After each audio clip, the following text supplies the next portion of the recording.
described from Ein Sof, the nothing in all, the eternal and unconditioned potency, issues Macroprosopus, the long face, of whom it is written, within his skull exist daily 13,000 myriads of worlds which draw their existence from him and by him are upheld. See the greater holy assembly. Macroprosopus, the directionalized will of Ein Sof, corresponding to Kether, the crown of the Sephiroth, gives birth out of himself to the 9 lesser spheres of which he is the sum and the overbrooding cause. The 22 letters of the Hebrew alphabet, by the various combinations of which the laws of the universe are established, constitute the scepter of Macroprosopus which he wields from his flaming throne in the Absoluthic world. From this eternal and ancient androgen, Kether, come forth Chokmah, the Great Father, and Binah, the Great Mother.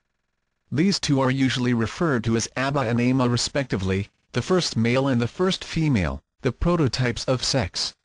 These correspond to the first 2 letters of the sacred name, Jehovah. IHVH. The Father is the, or I, and the Mother is the, or H. Abba and Ama symbolize the creative activities of the universe, and are established in the creative world of Braya.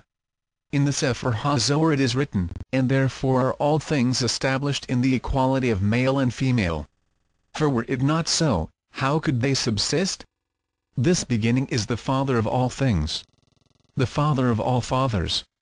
And both are mutually bound together, and the one path shineth into the other, Chokmah, wisdom, as the Father, Binah, understanding, as the Mother. There is a difference of opinion concerning certain of the relationships of the parts of the first triad. Some Kabbalists, including Ibn Jebirol, consider Kether as the Father, Binah as the Mother, and Chokmah as the Son. In this later arrangement, wisdom, which is the attribute of the Son, becomes the creator of the lower spheres. The symbol of Binah is the dove, a proper emblem for the brooding maternal instinct of the Universal Mother. Because of the close similarity of their creative triad to the Christian Trinity, the later Kabbalists rearranged the first 3 Sephiroth and added a mysterious point called Doth, a hypothetical 11th Sephira. This is located where the horizontal line connecting Chokmah and Binah crosses the vertical line joining Kether and Tifereth. While Doth is not mentioned by the first Kabbalists, it is a highly important element and its addition to the Sephirothic tree was not made without full realization of the significance of such action. If Chokmah be considered the active, intelligent energy of Kether, and Binah the receptive capacity of Kether, then Doth becomes the thought which, created by Chokmah, flows into Binah. The postulation of Doth clarifies the problem of the creative trinity, for here it is diagrammatically represented as consisting of Chokmah the Father, Binah the Mother, or Holy Ghost, and Doth, the word by which the worlds were established. Isaac Meyer discounts the importance of Doth, declaring it a subterfuge to conceal the fact that Kether, and not Chokmah, is the true father of the creative triad. He makes no attempt to give a satisfactory explanation for the symbolism of this hypothetical Sephira. According to the original conception, from the union of the Divine Father and the Divine Mother is produced Microprosopus, the short face or the lesser countenance, which is established in the Yetziratic world of formation and corresponds to the letter, or V, in the Great Name. The 6 powers of Microprosopus flow from and are contained in their own source, which is Binah, the mother of the lesser atom. These constitute the spheres of the sacred planets. Their name is Elohim, and they move upon the face of the deep. The 10th Sephira, Malchith, the kingdom, is described as the bride of the lesser atom, created back to back with her Lord, and to it is assigned the final, or H, the last letter of the sacred name. The dwelling place of Malchith is in the 4th world, Asaya, and it is composed of all the superior powers reflected into the elements of the terrestrial sphere. Thus it will be seen that the Kabbalistic tree extends through 4 worlds, with its branches in matter and its roots in the Ancient of Ancients, Macroprosopus. 3 vertical columns support the universal system as typified by the Sephirothic tree. The central pillar has its foundation in Kether, the Eternal One. It passes downward through the hypothetical Sephira, Doth, and then through Tifereth and Jesud, with its lower end resting upon the firm foundation of Malchith, the last of the globes. The true import of the central pillar is equilibrium. it demonstrates how the deity always manifests by emanating poles of expression from the midst of itself but remaining free from the illusion of polarity. If the numbers of the four Sephiroth connected by this column be added together, 1 plus 6 plus 9 plus 10, the sum is 26, the number of Jehovah. See chapter on Pythagorean mathematics. The column on the right, which is called Jachin, has its foundation on Chakma, the outpouring wisdom of God. The three globes suspended from it are all masculine potencies. The column at the left is called Boaz. The three globes upon it are feminine and receptive potencies, for it is founded in understanding, a receptive and maternal potency. Wisdom, it will be noted, is considered as radiant or outpouring, and understanding as receptive, or something which is filled by the flowing of wisdom. The three pillars are ultimately united in Malkuth, in which all the powers of the superior worlds are manifested. The four globes upon the central column reveal the function of the creative power in the various worlds.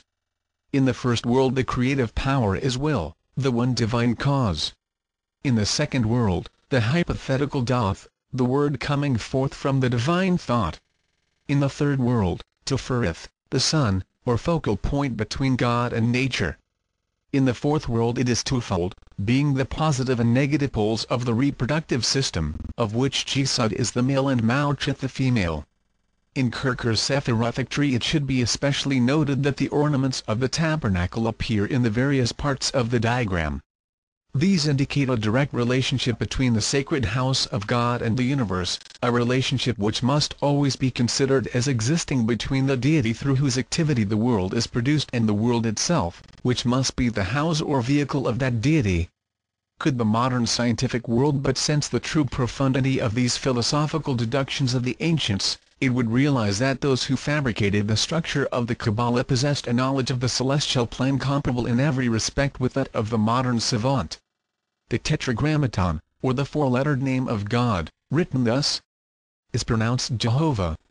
The first letter is Yod, the germ, the life, the flame, the cause, the one, and the most fundamental of the Jewish phallic emblems. Its numerical value is 10, and it is to be considered as the one containing the 10. In the Kabbalah it is declared that the Ayod is in reality 3 yods, of which the first is the beginning, the second is the center, and the third is the end. Its throne is the Sephirah Chakma according to Ibn Jebirol, Kether, from which it goes forth to impregnate Binah, which is the first. The result of this union is Tefereth, which is the vow, whose power is 6 and which symbolizes the 6 members of the lesser atom. The final is Malkuth, the inferior mother, partaking in part of the potencies of the divine mother, the first he. By placing the 4 letters of the Tetragrammaton in a vertical column, a figure closely resembling the human body is produced, with Yod for the head, the first he for the arms and shoulders, Vav for the trunk of the body, and the final he for the hips and legs.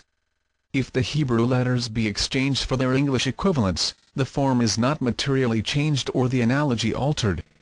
It is also extremely significant that by inserting the letter Shin in the middle of the name Jehovah, the word Jehoshua, or Jesus, is formed thus. In the Kabbalistic mysteries, according to Eliphaz Levi, the name Jehovah is occasionally written by connecting together 24 dots, the 24 powers before the throne, and it is believed that the name of the power of evil is the sign of Jehovah reversed or inverted. See Transcendental Magic. Of the great word, Albert Pike writes, the true word of a Mason is to be found in the concealed and profound meaning of the ineffable name of deity, communicated by God to Moses, and which meaning was long lost by the very precautions taken to conceal it.